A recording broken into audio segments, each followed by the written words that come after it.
akan memaparkan sejarah filsafat matematika, bab matematika awal peradaban manusia 1 Papirus Rin, aritmetika Mesir kuno. Dengan dosen pengampu, Bapak Profesor Dr. Haji Sutarto Hadi MSI MSc, Bapak Dr. Haji Karim MSI, dan Bapak Muhammad Zainul Arifin MPD.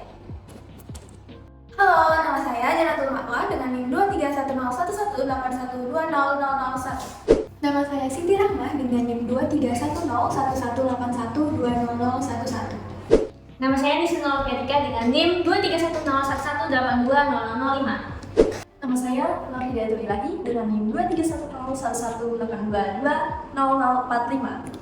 Baik, pada pembahasan kali ini kita akan membahas mengenai Papirus Rin. Papirus Rin adalah naskah kuno berisi catatan matematika dari budaya Mesir kuno yang ditulis di atas lembaran papirus. Nah, pada pembahasan kali ini terbagi menjadi dua bagian. Yang pertama, papirus matematika Mesir kuno, dan yang kedua, kunci menuju penguraian batu Rosetta. Kita ke pembahasan yang pertama, yaitu mengenai papirus matematika Mesir kuno. Matematika sebagai sains eksak tertua dan paling diminati manusia dari generasi ke generasi.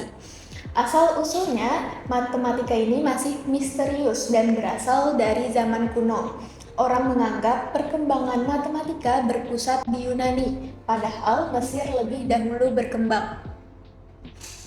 Sesuai apa yang dinyatakan Aristoteles dalam karyanya Metaphysics, menyatakan bahwa sains matematis berasal dari kawasan Mesir karena di sana kaum yang sekelas pendeta memiliki waktu luang yang cukup. Hal tersebut menyebabkan perkembangan besar dalam matematika berlangsung bersamaan dengan keberadaan kaum sekelas pendeta untuk mencurahkan waktunya menguasai dan mengembangkan ilmu pengetahuan. Alasan munculnya matematika di Mesir itu dilandaskan pada kebutuhan praktis atau keseharian, yaitu Mesir membutuhkan aritmetika untuk masalah praktis, lalu yang kedua, geometri sederhana digunakan untuk menentukan batas lahan setelah banjir Sungai Nil, dan juga menghitung kapasitas lumbung penyimpanan hasil panen. Dalam peradaban Mesir juga, aritmatika sederhana digunakan untuk transaksi perdagangan sehari-hari dan sementara pemerintah memanfaatkannya untuk menghitung pajak, bunga pinjaman, gaji, serta menyusun kalender kerja. Nah, sebagian besar pengetahuan kita tentang matematika Mesir itu berasal dari dua papirus besar, yaitu yang pertama ada Papirus Rin dan juga Papirus Golodeshev. Nah, Papirus Golodeshev saat ini disimpan di Museum Seni Murni Moskow, sehingga Papirus Golodeshev juga dikenal sebagai Papirus Moskow. Kemudian papirus yang kedua yaitu adalah Papirus Rin, dibeli oleh seorang pria asal Skotlandia bernama A. Henry Rin. Ini berbentuk gulungan sepanjang 18 kaki dan setinggi 13 inci. Nah, fun fact-nya, gulungan ini terbagi menjadi dua bagian dan ada bagian yang hilang. Papirus Rin ditemukan di kota Tebes, tepatnya di reruntuhan bangunan kecil dekat Ramesseum. Nah, setelah penemuan papirus Rin ini, seorang ahli Mesir kuno asal Amerika yaitu Edwin Smith membeli gulungan yang ia kira papirus pengobatan, namun ternyata bukan, atau dia ditipu. Hal ini terbuat dari potongan papirus lain yang digulung pada gulungan palsu. Nah, jadi pada intinya, gulungan yang dikira oleh Edwin Smith ini adalah gulungan papirus pengobatan, tapi potongan tersebut itu merupakan bagian yang hilang dari papirus Rin, sehingga bagian yang hilang tersebut dibawa kembali ke Museum Inggris dan disatukan kembali ke posisi yang semestinya bergabung dengan dua bagian yang sebelumnya dibawa ke dalam Museum Inggris. Nah, setelah kita mendengar penjelasan tentang papirus Rin tadi, selanjutnya kita akan lanjut ke invasi Napoleon dan kebangkitan studi Mesir.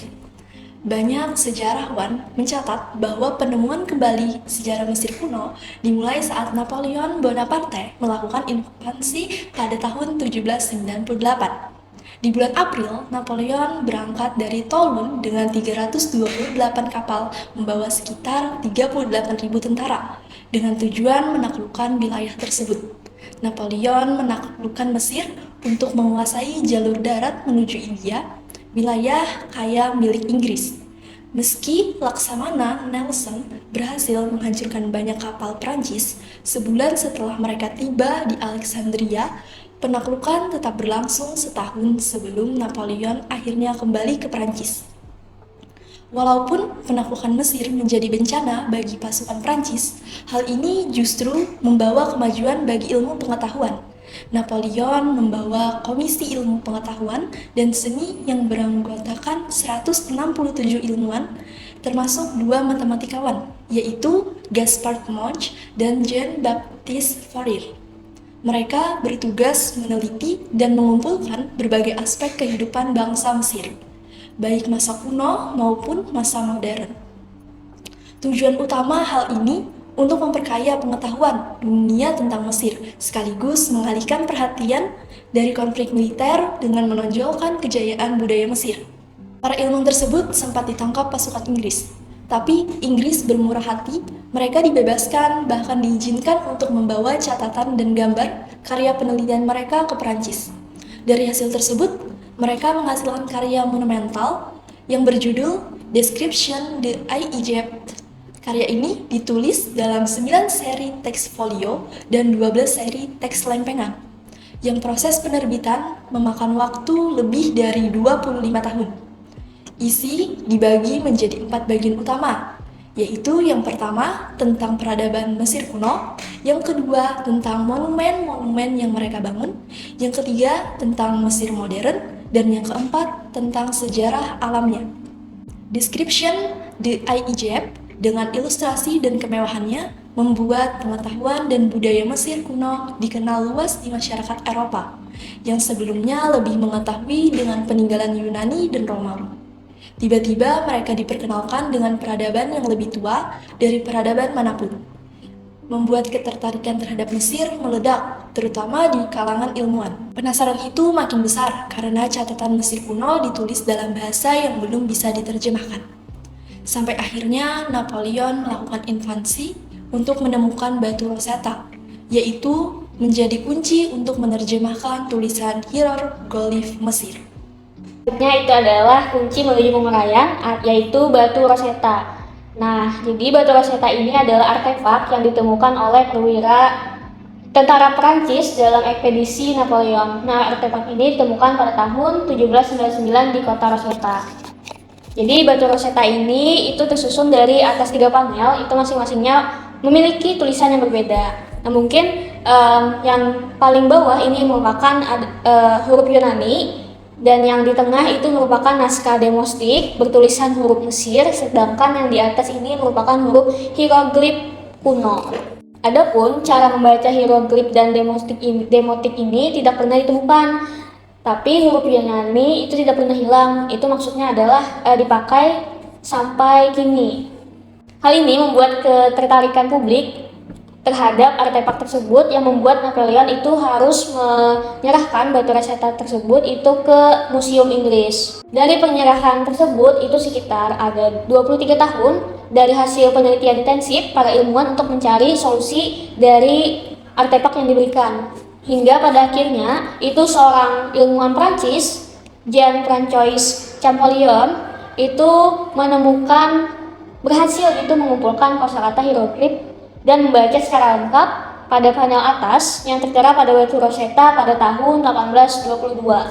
Nah, dari hasil penemuan dari Champollion itu diabadikan dalam buku Grammaire Egyptienne and Écriture Hiéroglyphique. Itu merupakan sistem gramatika dan uraian umum yang menjadi landasan bagi semua karya dan yang kemudian dihasilkan oleh para Egyptolog lainnya. Oke, baik, setelah pembahasan tentang batu Rosetta tadi, kita lanjut kepada aritmetika matematika Mesir kuno, yang mana di sini ada 3 bagian. Ada perkalian awal bangsa Mesir, lalu tabel pecahan satuan, dan juga menampilkan bilangan-bilangan rasional. Nah, pada perkalian awal bangsa Mesir, jadi pada matematika Mesir ini, mereka pada dasarnya menggunakan sifat penjumlahan yang berulang. Di sini ada contoh dari perkalian awal bangsa Mesir. Ini contoh dari perkalian 19 dikali 71. Oke, selanjutnya ada tabel pecahan satuan. Nah, pada bagian awal papirus Rin terdapat sebuah tabel yang memuat uraian dari pecahan-pecahan dengan pembilang 2 dan penyebutnya sebuah bilangan ganjil di antara 5 sampai dengan 101. Nah, ini ada contoh dari tabel satuan dari 2/n yang terdapat di dalam papirus rin tersebut. Ada metode Fibonacci. Pada tahun 1202, Fibonacci ini mempublikasikan suatu algoritma untuk mengekspresikan bilangan rasional manapun antara 0 dan 1 sebagai jumlah dari pecahan-pecahan satuan yang berbeda. Nah, di sini ada cara untuk menemukan bilangan rasional tersebut. Dari penjelasan sebelumnya dapat disimpulkan bahwa papirus rin ini diperkirakan ditulis sekitar 1650 sebelum Masehi, menjadi salah satu bukti bahwa masyarakat Mesir kuno itu telah memiliki pengetahuan matematika yang bisa dibilang cukup maju untuk ukuran pada masa peradaban kuno saat itu. Perkembangan matematika saat awal peradaban manusia bukanlah sesuatu yang muncul secara tiba-tiba, melainkan merupakan hasil dari pengalaman, kebutuhan, serta kemampuan berpikir logis masyarakat pada zaman saat itu. Lalu, aritmatika Mesir kuno menunjukkan bahwa konsep-konsep dasar matematika itu tidak terlahir secara instan, melainkan tumbuh sesuai dengan interaksi manusia dengan lingkungannya.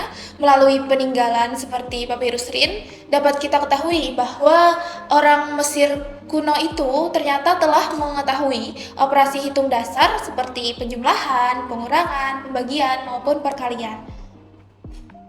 Sekian dan terima kasih. Wassalamualaikum warahmatullahi wabarakatuh.